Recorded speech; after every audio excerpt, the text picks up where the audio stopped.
All right. What is good, everybody? What is good? How is everyone doing today? Hello, hello. We have Rami in the chat. We have Andy in the chat. How are you guys doing today? You know I'm stoked for this one. You know I'm stoked for this one. Welcome, everybody. Welcome, everybody. Um, how are you guys doing today? How are you guys doing today? Can we get a sound check? Uh, Omid, can we get a sound check? Sound check. 1 2 1 2 1 2 3. How does that sound for you guys? Can you guys hear us? Just give us a little sound check.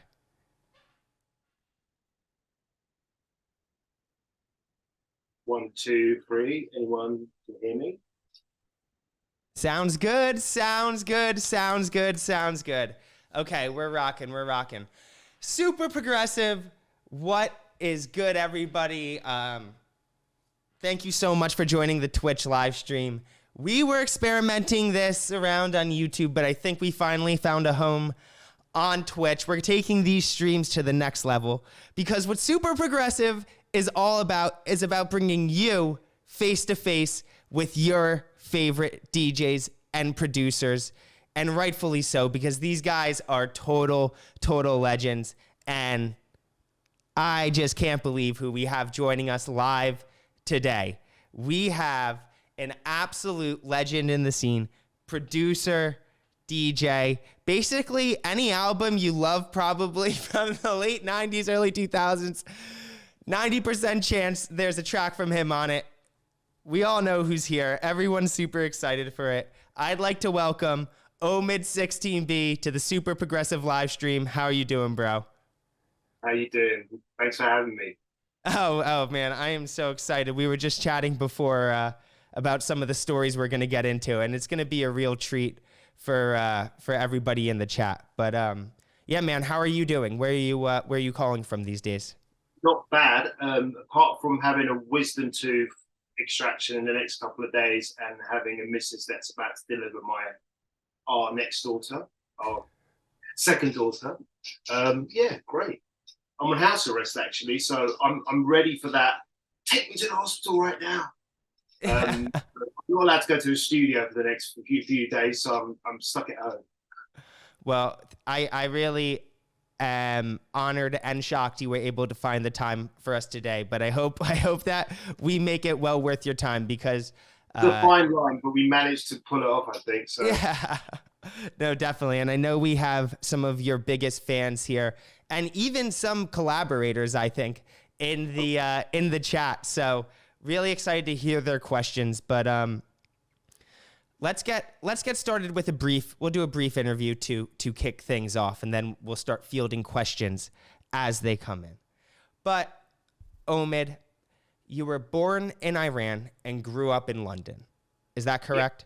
And I was 6 months when I moved. I think you were allowed to take babies on board at that younger age back then, and yeah, and then I moved back for a year when I was 7. But then the revolution happened and we moved back to England. So and then never went back.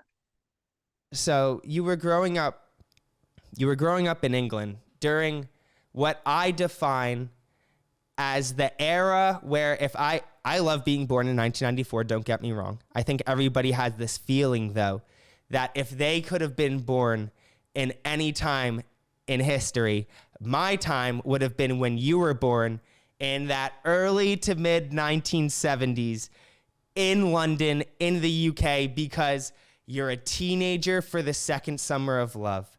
Yeah, You're still young when Oasis releases my all time favorite album, Definitely Maybe, in 1994. And this was your reality. Can you talk to us a little bit about growing up in the music scene in the UK when you did? yeah. I mean, you're right. It was a really beautiful and creative time for everything. And it, there was Top of the Pops. You relied on magazines, you relied on newspapers, you relied on posters, all sorts of stuff. And yeah, there was a lot of there was a lot of action, you know, from all sorts of different genres and styles, and you know, you wouldn't miss that Thursday night when Top of the Pops was on, no matter how much you were into your indie or you were into your pop or whatever.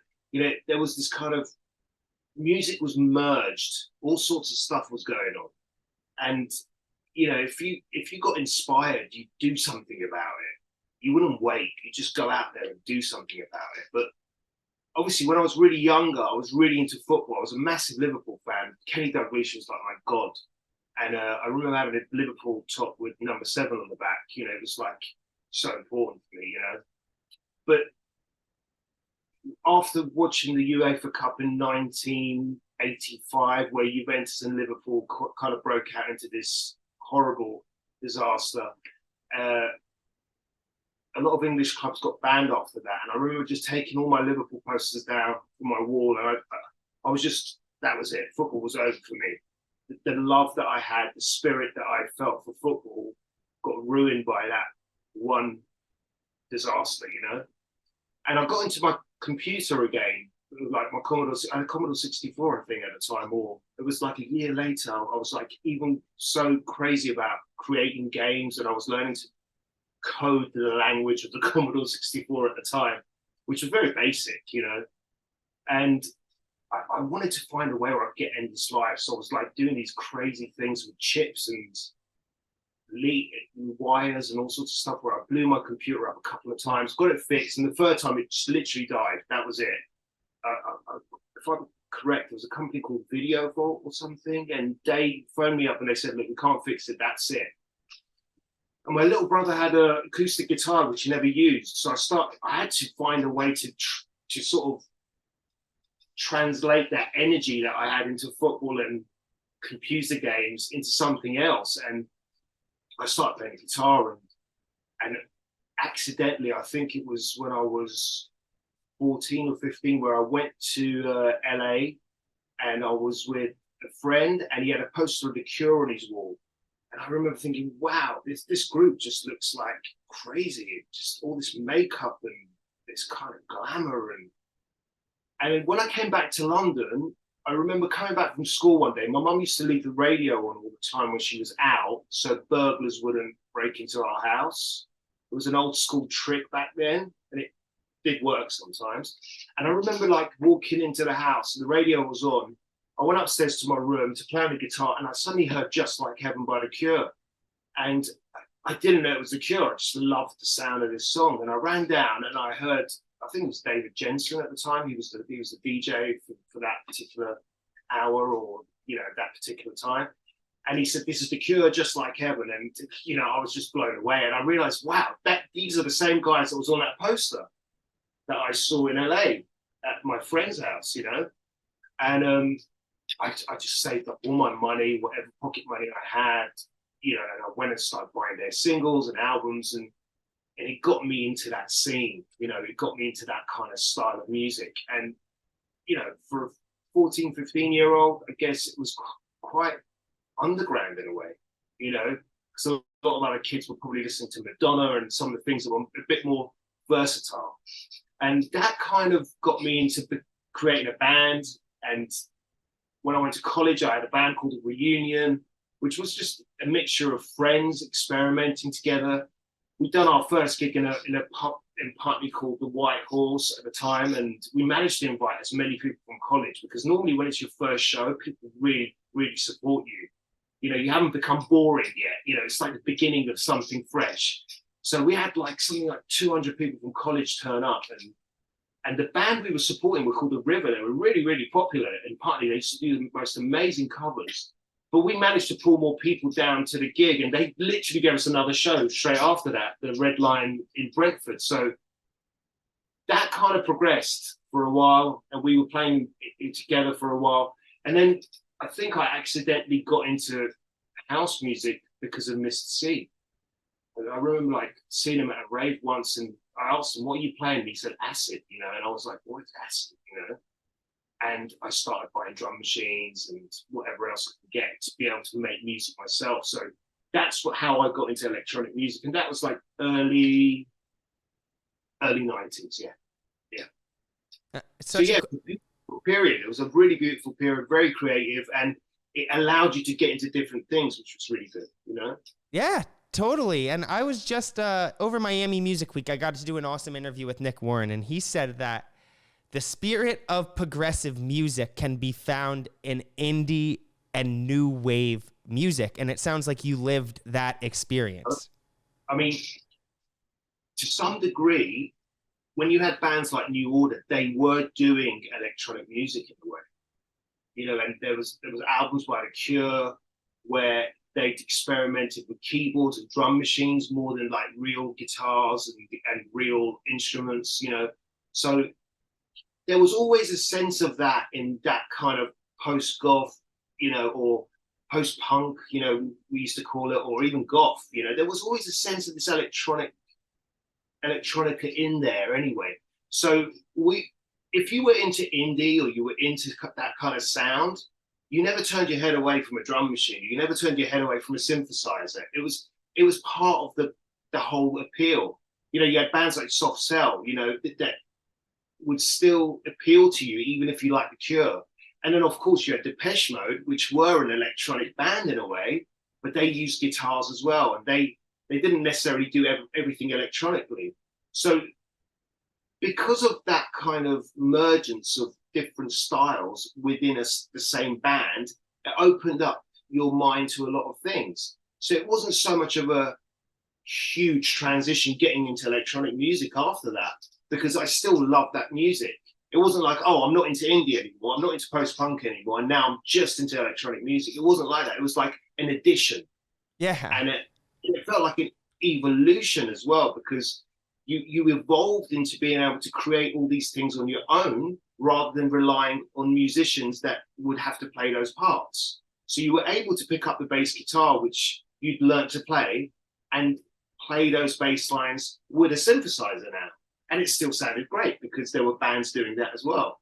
So yeah, there was a lot of references that you could dig out from here and there from the library and go, oh, they're using a synthesizer bass, or they're using a drum machine, but they're also using guitars. So it was all kind of like a big soup, you know, with everything in it. You know? Yeah, definitely. You know, I have a question for you. One of my all-time favorite quotes is actually from like a kid's TV show. It's from Adventure Time, but it says, the first step in getting really good at something is kind of sucking at something. And I'm wondering, in those earliest days of your music production, who were some of the individuals that you were either figuring out things with or were going to kind of learn the tools of the trade? Well, I was kind of fortunate because even though I had minimal amount of instruments, because they were a lot more expensive than they are now. You know, like a drum machine costs you £700-800, and it didn't have that many sounds in it. Or, you know, getting an Atari was like around £300-400, maybe £500 with all the software like Notator and everything else. But interestingly enough, what I managed to get at a very early stage was other people who were DJing at certain clubs who wanted to make records. And two guys called Brian Braithwaite and Matthew Ballister realized I had some kit, and they used to do parties and they wanted to make tracks. So I needed some money to buy more equipment. So Saturdays they would come to my house and I would help build them the tracks that they wanted to make. And it'd be a great experience for me. I was learning things. I was listening to their records. I was listening to the records they were buying from, you know, Vinyl Zone, or they were going to like Black Market buying a load of really cool records. And then they come to my house and play them to me. And they say, we want to make records that sound like this. So even though that's not what I necessarily would do for myself, copy a record, I became good at knowing how to translate that sound into the sound they wanted and make it sound similar to what they wanted it to sound like. And I'd get paid 50-60 quid for the day, which I'd be able to put towards buying some new kit. And that happened for like almost 2 years. And then a friend of mine, Anthony, was leaving to Thailand, and he bought like literally about 1,000 records through 1990 till around 1993, 94. and he wanted to sell them, and no one had the money to buy it. And I'd managed to save enough money, like I think I had about 500 quid. And I said to him, "Would you take 500 quid for the whole lot?" And he was like, "Yeah." So I literally got this collection that I would never have ever been able to get my hands on. And I started listening to everything and learning everything about those records, all the early Deep Dish records, all the early Strictly Rhythm, all the early Nervous stuff, all the early track stuff, stuff that I would never have got my hands on, because those things got sold out really quickly and they didn't always necessarily get repressed. And there were also records that were there was only 500 copies of, and I had those records as well from like an obscure Dutch label that never released another record. And those things shaped the kind of sound that I started to get into. And it was varied. It was from like progressive to what you would call progressive now, to deep house, to garage, to hardcore, to jungle, to drum and bass. And I also had two friends that I got a job at Sky TV at one point before I started Alola. It didn't last very long because I was trying to sell records while I was working. They found out and they fired me. So they were like, "Look, we know you're doing something else. So you either leave or we're going to sack you." And I was like, "Look, I'll leave. And I remember they wanted to also start using my studio. So my mum and dad were very, very cool about it. They were absolutely fine. Because my mum used to let me rehearse with my band in the living room when I had a band years back. So she was kind of cool with me. The neighbors weren't. The neighbors didn't like the fact that I'm using these like kick drums, 4/4 beats, It was driving them mad. But they were into drum and bass, these two friends of mine who I met at Sky. So I also started making drum and bass records for them. So when after these guys would go home, my deep house friends and my drum and bass friends, I'd still have all these parts lying around and this kind of vibe that I've created for them. And I'd just make my own tune with that. Or I'd start experimenting and going, well, it's sounding good. Let me just change a few things and put that there and take that out and put this there. And, oh, I've just made another track. I've made another track. I've made another track. So even though I was kind of, which is not a bad thing, even though I was kind of letting myself be used, which was good, I was getting paid for that. But allowing myself to be used gave me an opportunity to learn new things. And I wasn't thinking I'm being used in a bad way. I was kind of like enjoying being used. There was something quite epic about it. And I was learning from their skills. I was learning from their advice. And obviously I was listening to all sorts of music. So when they would go home, like I said, I would put that energy into something that I could create myself. That's yeah. No, it's awesome. And it brings me right to kind of the next point, and you're kind of touching on it, is I'm curious about this. You have all of these parts of music lying around. Your sound is made up of all these different sorts of styles and stuff. You launch Alola Records. That's what I applied from Sky. Yeah. And like in around 1993, 1994. Yeah. And what ensues is an output of tracks I've never seen before. You were so prolific right out the gate with your record label. How did that happen? And was that a product of what you just said of not being used, but having all of these assets at your disposal? Well, interestingly enough, I didn't want to start a record label first. I used to stand outside BMG Records and ask people if they were A&R guys, so I could just get to see them and play them a couple of tracks I'd made. And everyone used to blank me. And there was this one guy called Martin Watson, and he was a really cool guy. Obviously, I didn't know that at the time. And he just went, "Look, I've seen you out here so many times. Just come in, for God's sake, And he gave me my first shot. He invited me into to his office, and I was like blown away. Wow, I'm walking into BMG. This is my, back then we used to have DATs. So I'd always carry this DAT with various tracks that I'd made as my kind of like portfolio in a way. So if anyone ever went, "Okay, I'll give you a shot, I've got something to play them that I felt was good enough, Yeah. And I remember I played him a couple of tracks, and he put me in touch with Tony Thomas and Joe Shotter. At the time, they were called Nebula 2. And, they were in Nottingham. So he arranged me to go to Nottingham and hang out with these guys. And to cut a long story short, I spent a weekend there and I made an EP for them. And that was my first time working in someone else's studio, even though they had similar kit to me, like an S950 and like a couple of drum machines I had, a couple of synths that I had. They also had stuff that I'd never seen before and I'd never used before. So it was really exciting for me. And I remember I stayed up for 2 days with no sleep and finished this EP. And then right at the end of it, Tony Thomas was telling me this story about his acid experience. And it made me feel really funny because it was a really, really twisted story. So I thought I'd better go to the toilet and splash some cold water on my face. And I went to the toilet and I leaned on the toilet roll stand and it just snapped. And my chin went flying into the sink. And 2 minutes later, I'm in the hospital having my chin sewn up. So it was it's something that's engraved in my memory forever. But that was a pretty epic weekend. And it was the beginning of me working with other people that were probably better than me at the time, or, had more experience, So that led to me bugging more A&R guys, and standing outside other, record companies and trying to get someone's attention. And I remember I met Spencer Baldwin, who was working for, I can't remember who was he working for at the time.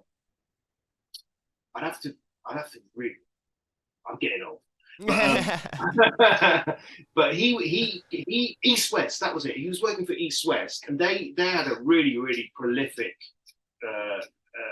set of releases. So, even though it wasn't necessarily always dance music, there was a lot of dance music involved. And he said to me, listen, the stuff you're doing is kind of not commercial enough for what we're doing, but why don't you start your own label? So I went back to Martin Watson, who I'd met at BMG, and there was a guy called Johnny Moy, who was their PR guy. And he secretly gave me their entire DJ, mail out. So I had like Sasha's address, Nick Warren's address, Darren Emerson's address, all these top DJs at the time that were like playing Cream and big events, and Digweed, all these guys, So I just started, I said, right, save up a little bit of money. Let me go and press up these records, or press up my first release, or second release, or 2 releases, and start sending them out to these guys, see what happens. And it kind of progressed from there. And that's how Alola started. No, amazing. And it kind of, that story of you sending out these records, it actually feeds in nicely to a fan question from Tom Three Swings, who's like a every stream viewer, but he wants to know, where's the question? How did you feel the first time one of your tracks was played by a big DJ name? And I'm not sure if that happened before Alola or after, but what was that experience like for you? Look, it was a massive deal. It was a big deal because, obviously you had this kind of godlike status about them as well. They were like these huge DJs playing to thousands of people week in, week out. And I would listen to, Sasha used to do a radio show on Kiss 100 that, it started really late. It was like 2 or 3 in the morning. And I would listen to his show, but it meant that I'd have to have a little nap in between the sessions I was doing, because I was too young to stay up all night, but I would try to wake up and set this like analog alarm clock next to my bed to wake up to listen to his show. And, I remember like when he first played Sultana Ti Amo on the radio, and it blew me away. I was like, this is a classical piece of music that's been turned into like an electronic track. And I remember like it was about a week or so later on where I started mailing out records to these guys. And I had a fax machine, and when these faxes used to come through, you could be in bed. It'd be like 4 a.m. maybe, but I'd get up and get so excited. I was like, who's that from? Who's that? And little message from like Nick Warren. I'm playing this record tonight at Cream. If I had a car at the time, I'd get in the car and drive straight to Liverpool, and hear it. And I did eventually. I sort of persuaded Martin, because he was friends with all these guys, to take me to Cream And I think it was Dave Beer. I gave a record to Dave Beer. He gave it to Ralph Lawson, and Ralph Lawson played it. And I'm trying to tell everyone, this is my record, by the way. This is why everyone was like, yeah, sure, mate. All right, mate. Yeah, calm down.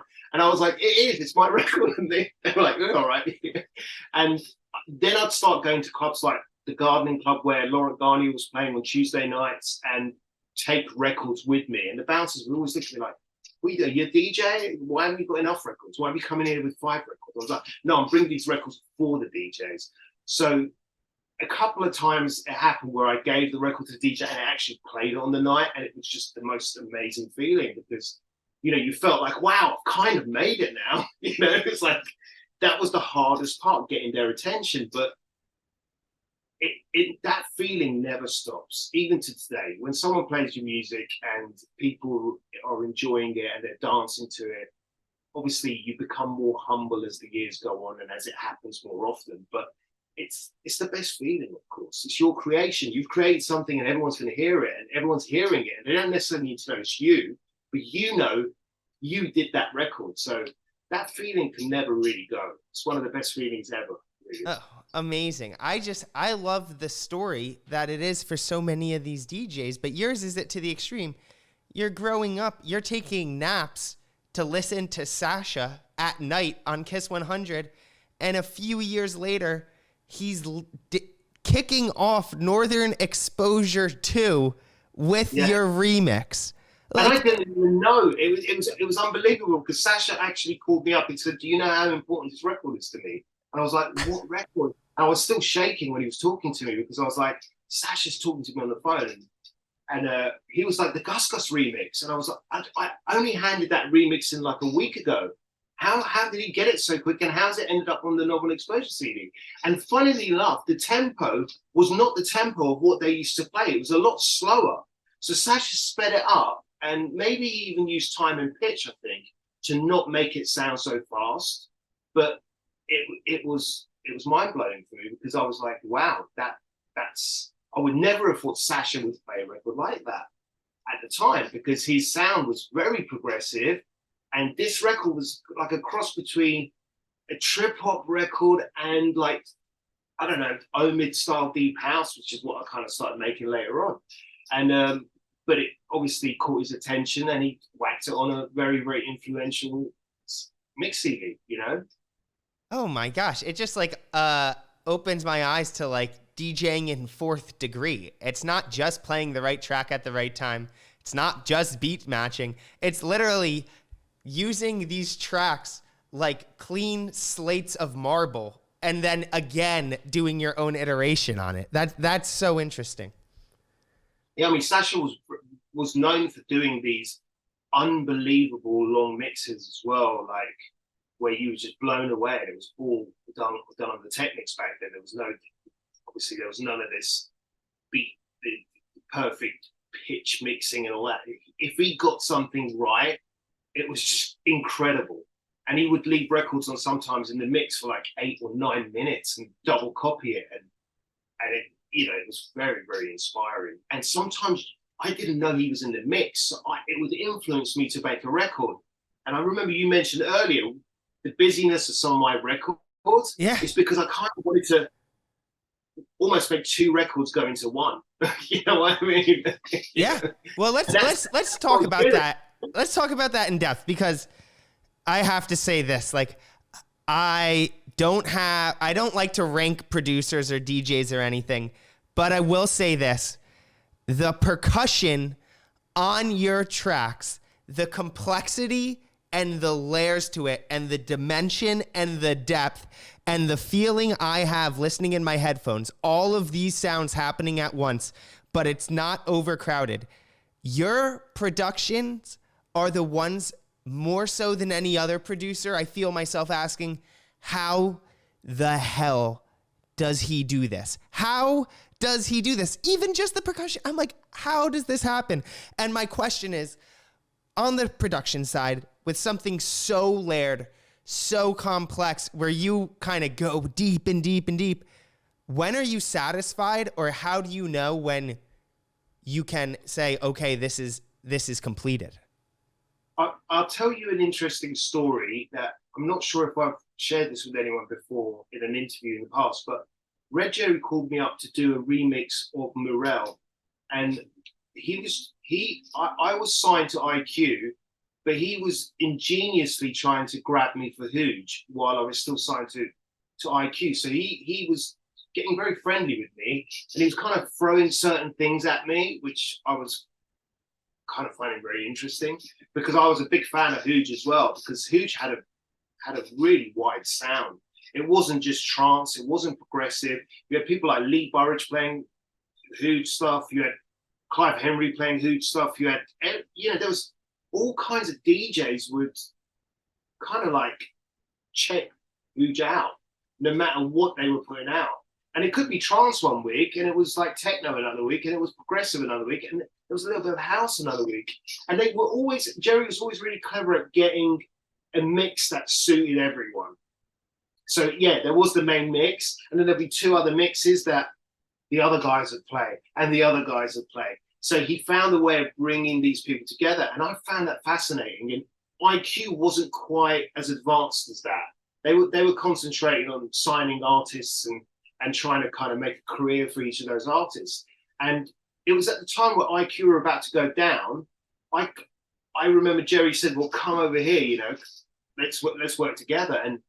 And he threw a couple of things at me, which the Morel, True, The Faggot Is You was a fantastic record anyway. And obviously I'd met Ali and Dubfire Ali and Sharam, Ali Dubfire and they were also one of my heroes at the time with the records they were making with BT. You know, BT was their engineer, and you know, they were making some serious records, and they had a very minimal setup as well. So it's kind of inspiring to know I don't have to have all the best equipment in the world to make good records. I just have to have the ideas and the right mindset.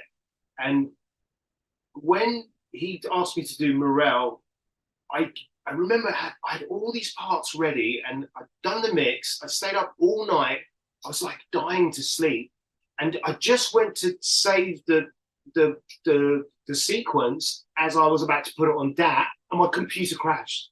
It literally froze, and I didn't have a chance to put it on DAT yet. So I was so disappointed with myself, and I remember like almost giving up.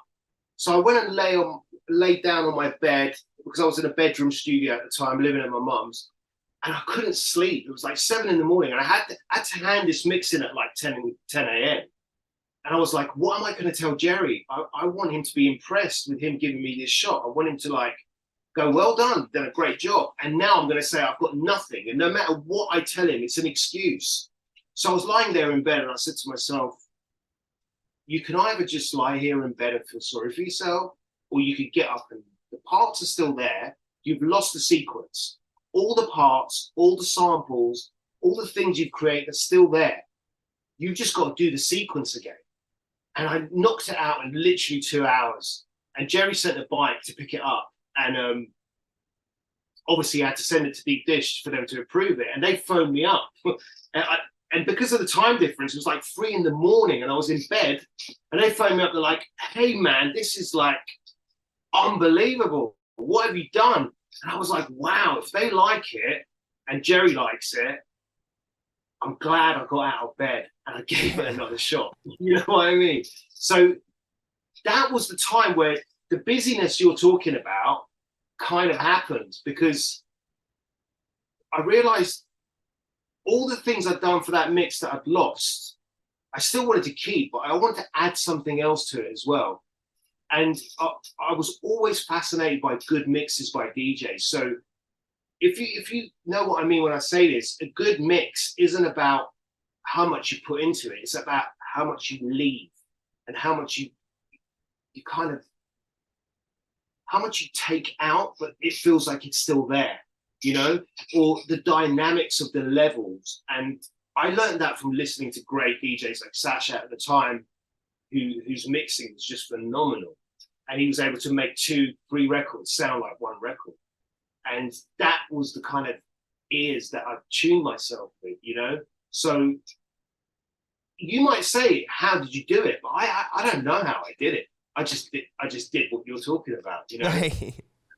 You know what I mean? It wasn't like I sat there going, right, I'm going to make this record really busy, but not really busy, and busy enough. It wasn't like that. It was just like, what else does it need? How much more can I take out where it still feels like it's enough? So it happens naturally. I mean, any producer would tell you, if they told you we planned it, they're probably lying, you know? You can't totally. plan these things. They just happen. So with the right mindset and the right energy, it just happens. And then people like yourself listen to it, go, how did he do that? And sometimes I even listen to go, how did I do that? You know, and it's not easy to redo it. You know, it's just something that just happens.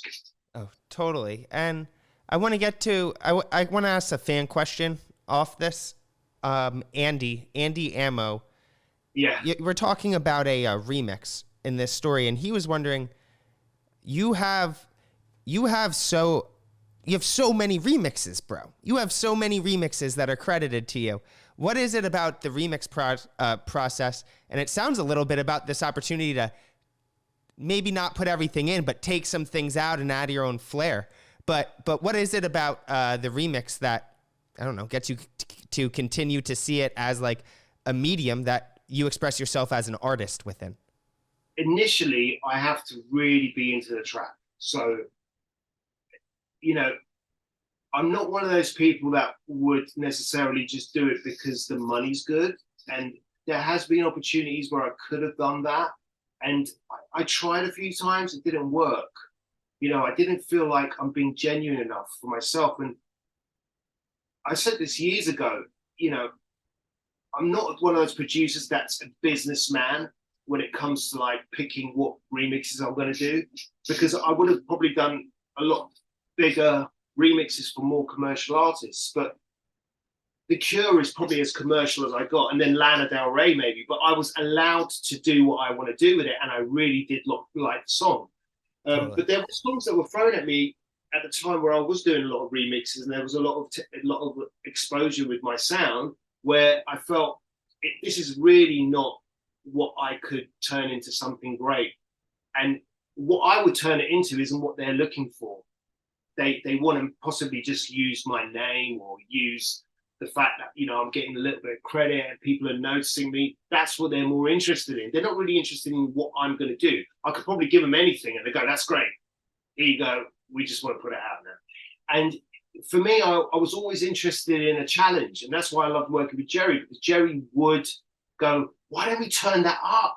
You know, and I remember going back to the Faggot Is You, the Morel track, he made me turn that breakdown up. The vocal, he was like, turn it louder, man. That is really good. And I remember thinking, it's too loud. And he was like, no, it needs to be louder, you know? So I like that challenge. I like that interaction with labels, as opposed to labels who go, that's perfect, great, thank you, here's the money, bye. Yeah. That didn't really appeal to me. So I was lucky that I kind of went into working with certain people that would challenge me and allow me to challenge the music that they're offering me to remix. So it was just as much of a, I don't know, achievement for me to be able to do something that I go, wow, we didn't think you were going to do something like that, or that's interesting, you know, why don't we go a little step further? Have you thought about maybe trying to turn this up or take that out or put this back in, you know? And I like that. And that allowed me to sort of pick and choose the right remixes rather than just take anything I could for the money, you know? So yeah, I was always more about the feeling than the dollars. Yeah. No, that's great. And I want to, no, I appreciate that question, Andy. Let's talk about. And I just did a remix for Andy as well for one of his. It's a fantastic track. I don't want to give away too much because that's Andy's job, but he hit me up as well, and I like that people don't have to be this superstar to be able to feel that they have access to hitting certain producers that they've looked up to or they've been following through the years. And he was really, really open with me. Just said, look, I really love what you do and I've been following what you're doing and I've got a new album out. Check out my album, please. And I listened to it and I loved what he's doing. I picked one track, and I thought I could do something with that, you know. And I'm very happy with how it's turned out, and I think he's really happy with it as well, which makes me even happier. Yeah, Andy's the man. Andy, that's awesome, bro. I'm stoked for you, and I can't wait to hear this remix and help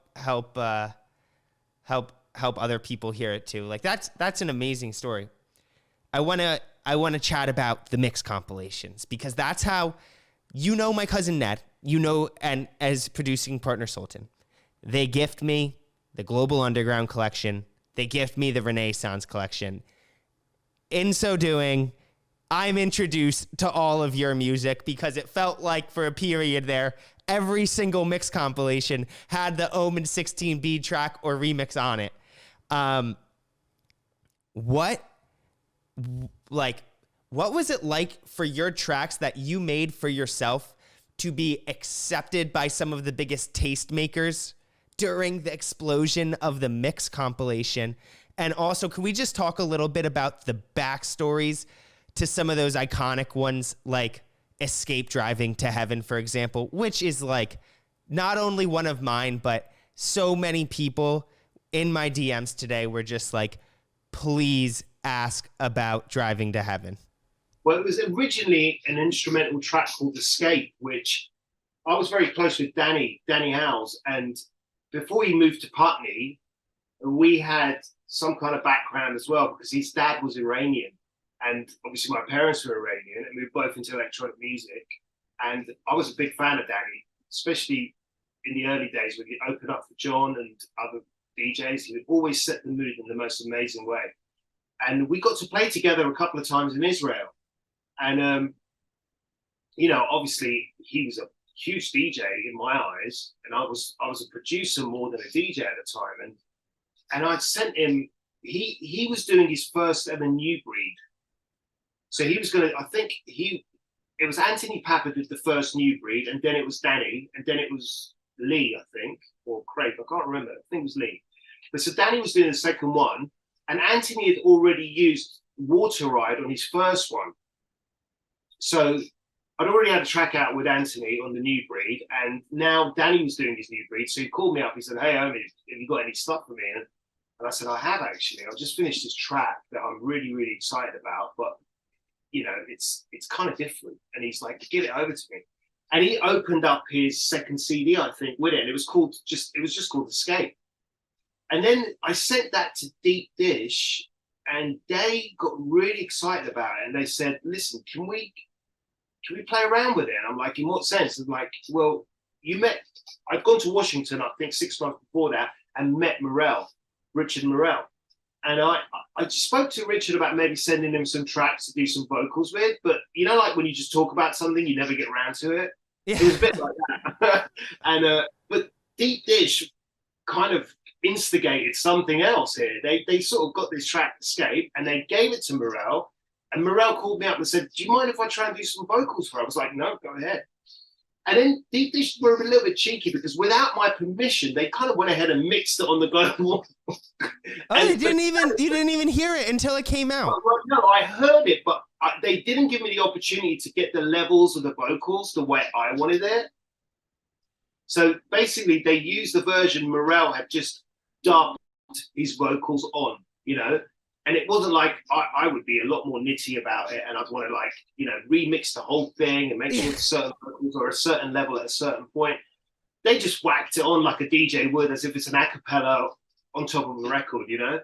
And it sounded good. You know, it didn't sound bad. There was nothing wrong with it. I mean, I thought it could sound better, but they were like, "It sounds great, that's fine. You know, just leave it."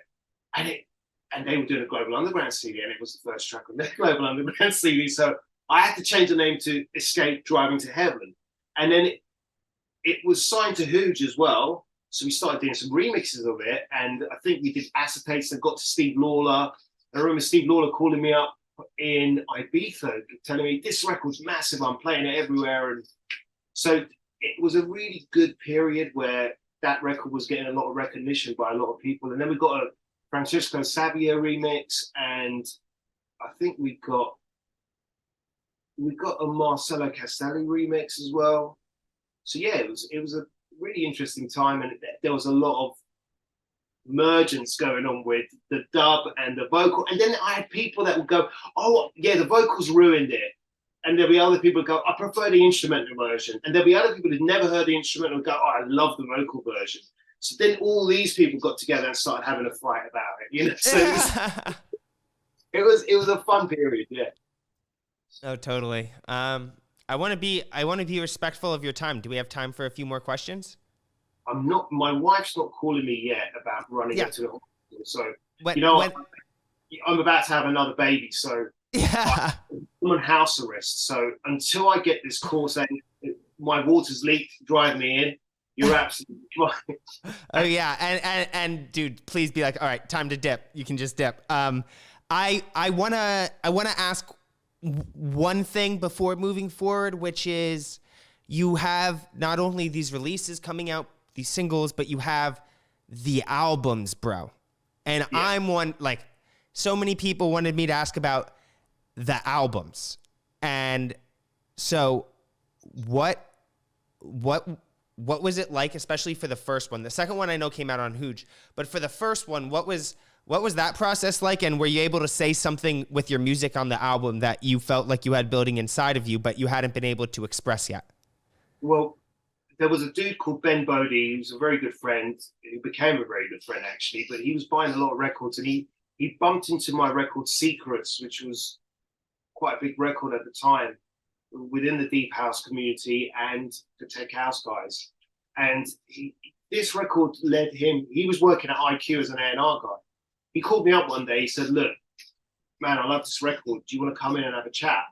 And one of my best friends, Desin, would tell you, I used to make a lot of records that I'd never release, you know, but Desin would come around and somehow persuade me to put it on CD so you could play it out at a little party or whatever, you know?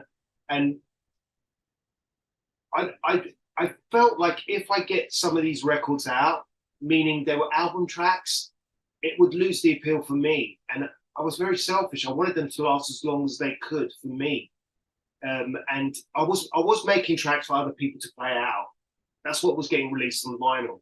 But there were certain tracks where I felt, maybe I didn't even know at the time, they belonged to an album. They belonged to a story. They were telling a story. And when Ben called me in to come and have a meeting with him, I wanted to have something in my back pocket, just in case he went, you got anything to pay me? So I had like 8 tracks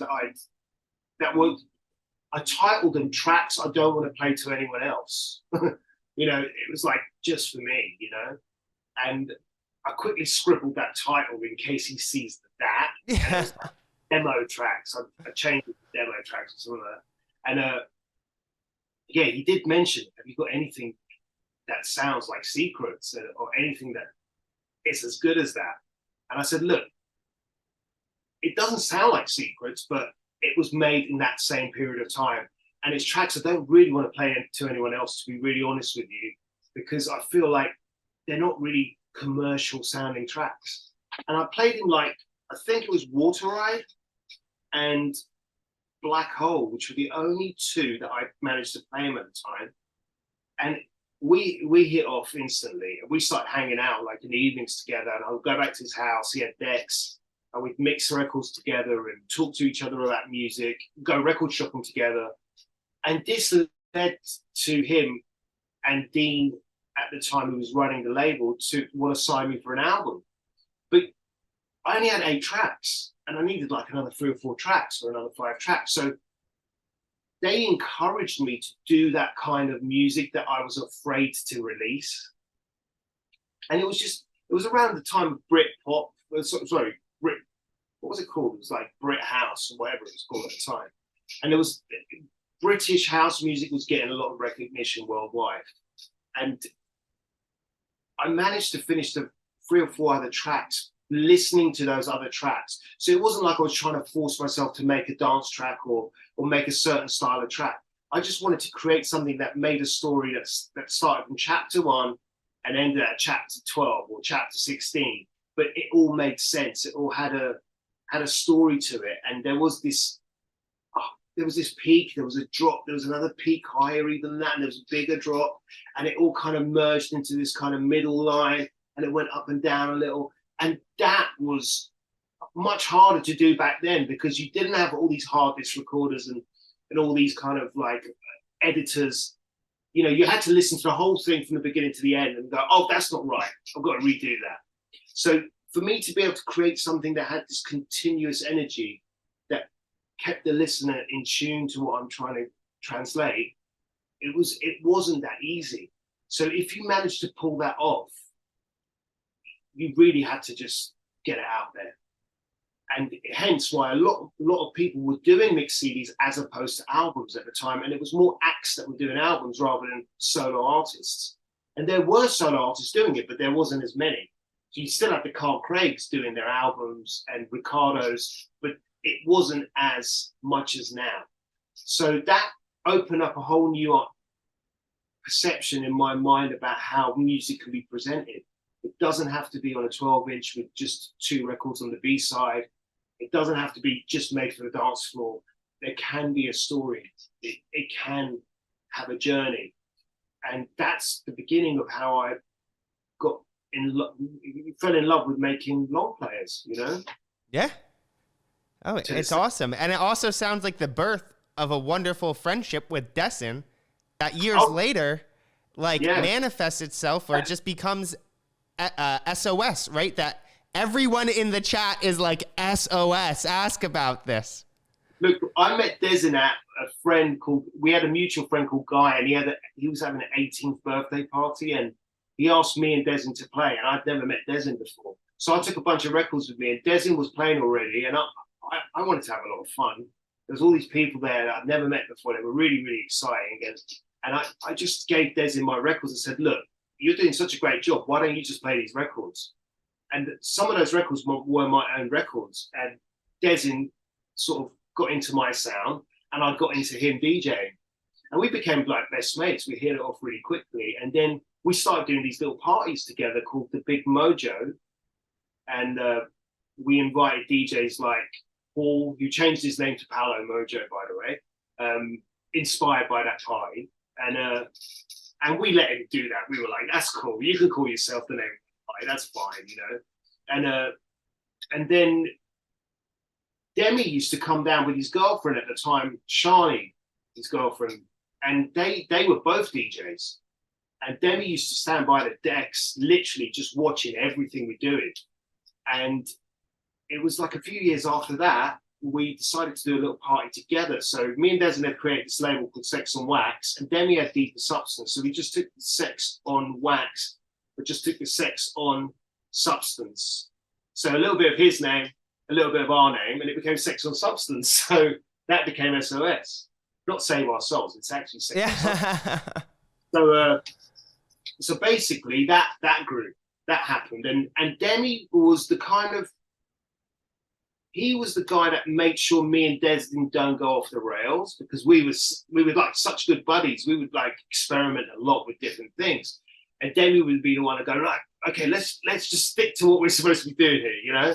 And we liked that because me and Dessen couldn't do that for each other. We would go from here to there, and Demi would just bring us back into this kind of middle, sensible ground where everyone could make sense of it, you know?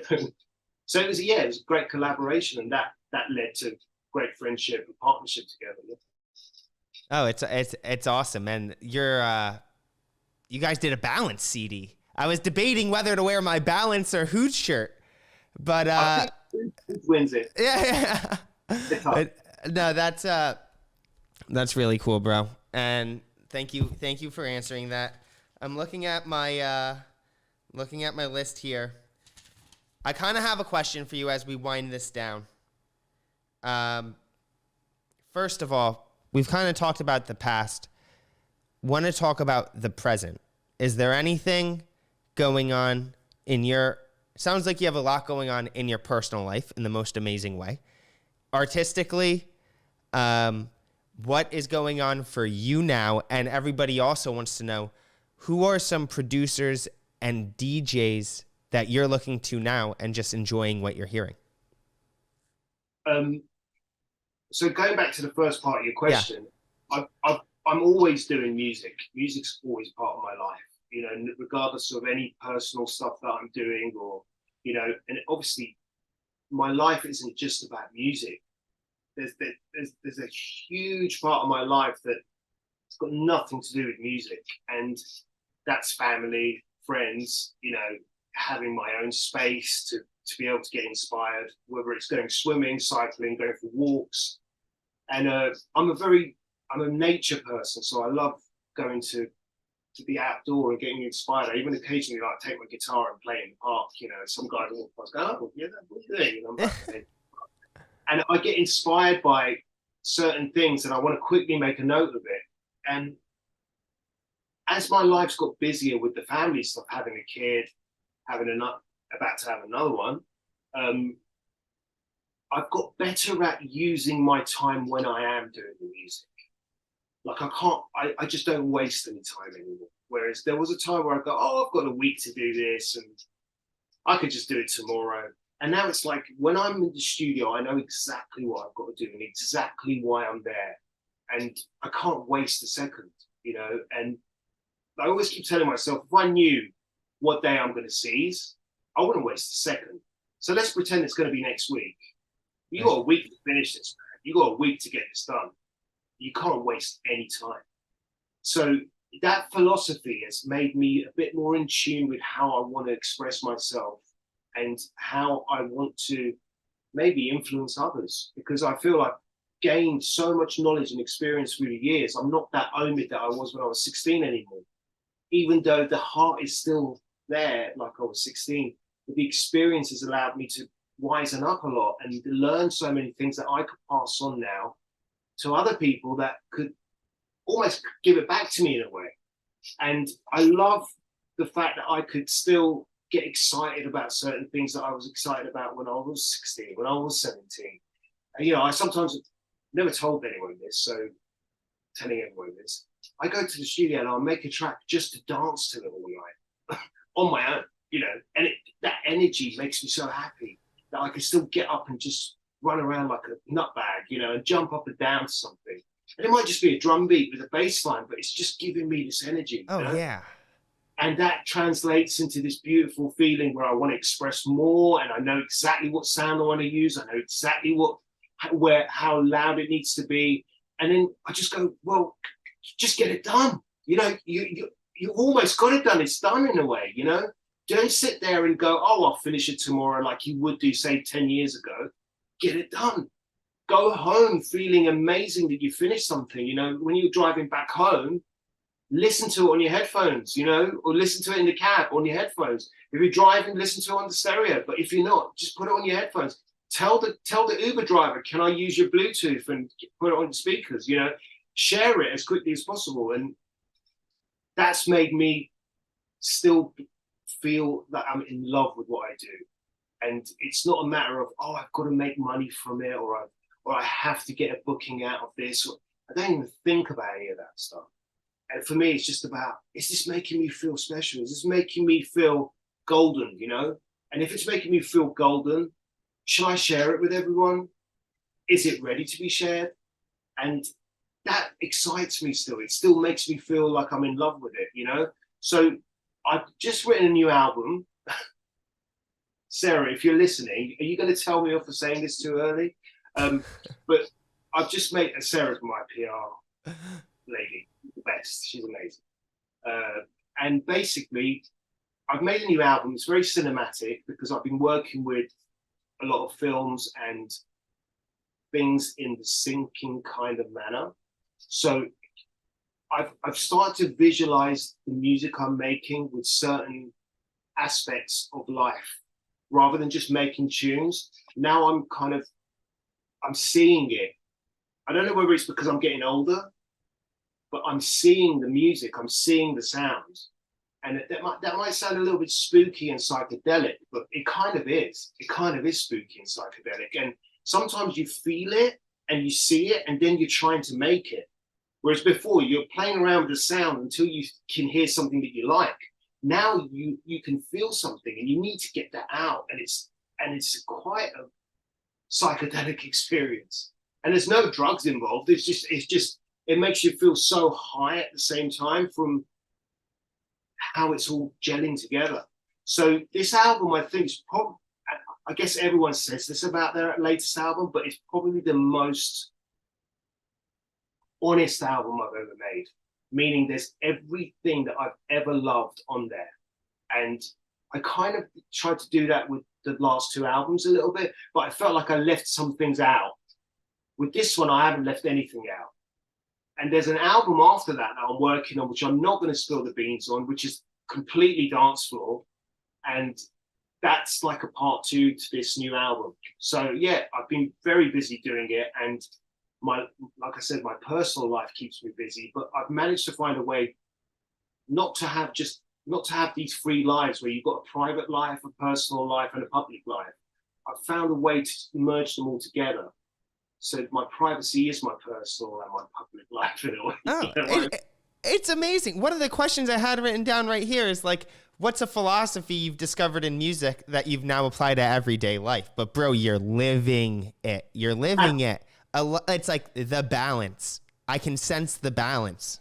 Yeah, and you know what? Like I said, if you're not loving what you're doing, you need to really quickly switch into something else. And I think every artist should be allowed to make bad records.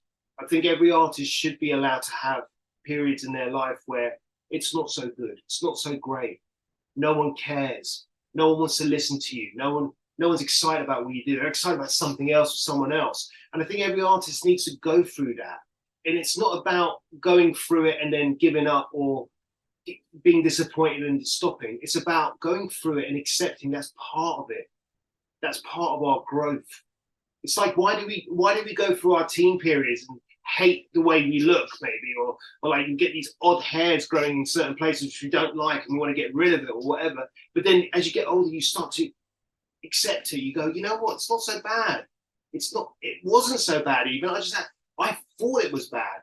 And it's again, the world giving you their opinion and their opinion making you adjust. Whereas you soon realize that actually all these things that you thought were bad or the mistakes you made are part of the process.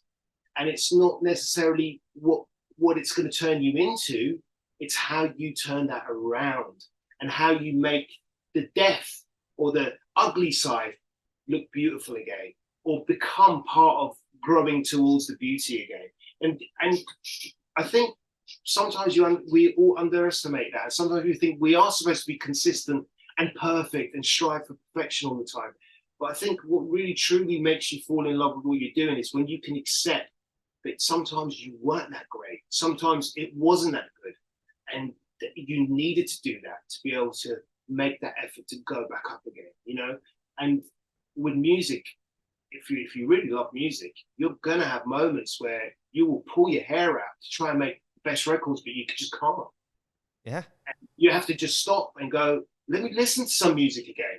Let me listen to other great records again. Let me listen to things that got me excited again. Let me go back to being Rocky 1. Yeah. Rocky 4. Let's go back to being Rocky 1 when we had nothing. Let's use just one drum machine. Let's just use one sound. You know, let's make it really, really, really minimal. Let's make it hard for ourselves. Let's not make it easy, you know? And it makes you fall in love again. And for me, the most important thing is to be in love with what you're doing, because that relationship with what you're doing, believe it or not, it becomes conscious. And it's almost like the instruments are begging for you to use them. And then magic happens, you know? Oh, I mean, it's so awesome, and it's so inspiring to hear you say that. Like, my motto with Super Progressive, as I've tried to like push forward the technological aspects of things, like pushing these platforms to limits, it's like whatever stands in the way becomes the way. Like, the things that you think are making your life hard are the things that are providing opportunity for you to figure out and like go to the next level. Well, that's a very, very progressive way. Yeah. It's a very progressive way to look at it, because a lot of the time it could also be the spear that stabs you in the wrong place and puts you off and makes you give up. And you know what they say, the more you fall, the better you get up. The better you get getting up, you know. And eventually you're not falling anymore. Falling is just as good as getting up. It feels just as good, you know. Losing might feel just as great as winning, or or making a, you know, making something that took you 2 minutes will feel just as good as something that took you 2 years, you know, and you don't address it negative or positive anymore. It becomes an experience that leads towards a higher self, a higher expression. And because of that, you're more forgiving with yourself about certain things that you would have called failures or like doomsdays. You know what I mean? You become more, you embrace it more, you become more loving towards it, and it just helps make a much more gentle platform for you to express yourself, you know? Yeah, definitely. And I really think we're approaching a great place to send off this interview. My last question would be about like the future of this scene. It's a question that the fans always want to hear from their longtime favorites is, who are you listening to today that you're finding inspiration from? I mean, I know it sounds a little bit selfish, but if I've got a very small amount of time, unless it comes to me accidentally, I won't go out my way. You know, in the past, because I was looking for inspiration and I was looking for certain things that would allow me to be more creative, I'd kind of search. And now I feel like some things are just coming to me, and I'm just at the right place at the right time. Yeah. And with the amount of time you've got in the day, you can't waste any time. So if you hear something that's really good by someone or a group, you'll listen to it, but you won't put it on repeat like you would do in your teens. You know, you'd listen to it, you digest it, and you allow it to make you creative. And because I'm more interested in being creative and offering, you know, I'd rather get used than use, if that makes sense. Wow, nice, yeah. Sounds a little bit like a prostitute to some degree, but that's not what I mean. I mean, what I mean is I don't mind being used if it's for something great, you know, if it's going to lead to something that has an appeal to a lot more people. And for me, it's never been about how I could use other people. It's been about how I could be influenced by what others are doing to create something that maybe they could get influenced by, and vice versa. So I like the recycled energy, you know, Yeah. and circle in everything, you know. So I don't want to mention any names. I don't want to kind of big anyone up or put anyone on a pedestal, but there are lots of artists out there who's still doing some amazing things, but because the market is so oversaturated now, it's really hard to sort of put your attention on one area and then completely miss something else. So you've almost got to just be like open to everything and just put yourself in these spots where things come to you, and you can just enjoy them without giving any credit or, you know, bigging anything up, but just enjoying it and digesting it and then putting it back into the pool of creation, you know? Yeah. So I think there's still amazing music out there, and there's still a lot of music that can inspire so many new artists. But I will always say this, you've got to search for something that's deep within, you know, that you can express and that you can find that brings your uniqueness to the table. And then it doesn't matter if it sounds a little bit like something else, that's okay. But there's always going to be an edge that's you. And you've got to look for that edge. And that is harder nowadays, finding that edge, because there's so much out there. It was a little bit easier before. But if you search long enough within yourself, you'll find there's something about you that nobody else has. And if you could tune yourself to that, you can start to make certain things that other people would go, that's fascinating. I couldn't do that. Or that's not how I would have done it. So yeah, I always say to new artists or new producers or new DJs, look for that thing that makes you come out. Yeah, it's an awesome piece of advice, and I think that's really a great place to end this interview. I just want to say, first of all, to you, thank you so much. I mean, I know it's not easy to go on live in front of everyone and like talk about something so personal and important, but you delivered it so eloquently and leaving us all feeling so inspired to just go do whatever we want to do. So thank you so much, bro. This was really great. Sweet, William, and you obviously are a fantastic person from how you're orchestrating all of this. And thank you for putting your energy into something that means a lot to a lot of us, to a lot of people. And keep doing what you're doing as well, mate. Oh, totally. I mean, bro, it's too much fun to stop. It's like literally I'm meeting too many cool people, like just having too much fun doing it.